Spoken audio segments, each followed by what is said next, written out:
Hey Calvary Hill Church, we had such a blast this past Easter weekend. It's starting off with our Good Friday evening service and followed up by our Easter Sunday service, and had a blast with our Easter egg hunt. Shout out to the entire kids ministry team. They did such a great job with that Easter egg hunt, pulling the whole thing off, making it clean and seamless, and the kids had a blast.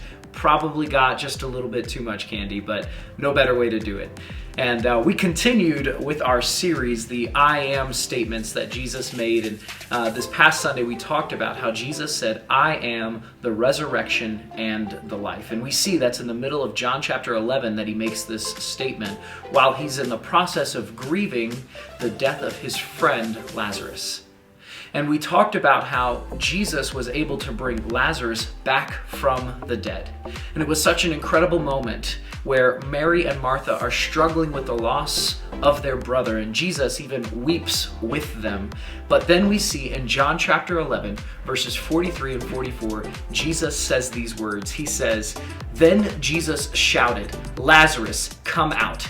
And the dead man came out, his hands and feet bound in grave clothes, his face wrapped in a headcloth. Jesus told them, 'Unwrap him and let him go.'"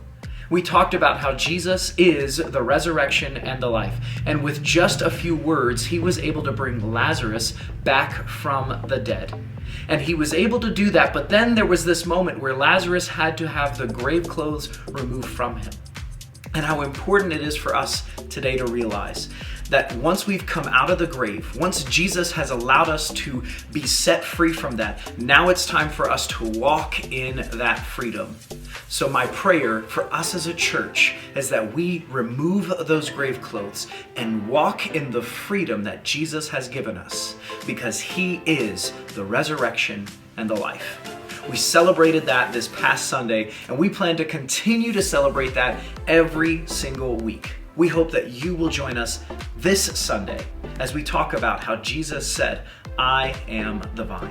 Look forward to seeing you guys this Sunday, sharing all about that perspective of how Jesus is the vine and we are the branches. Don't forget to be here, 10 a.m. God bless.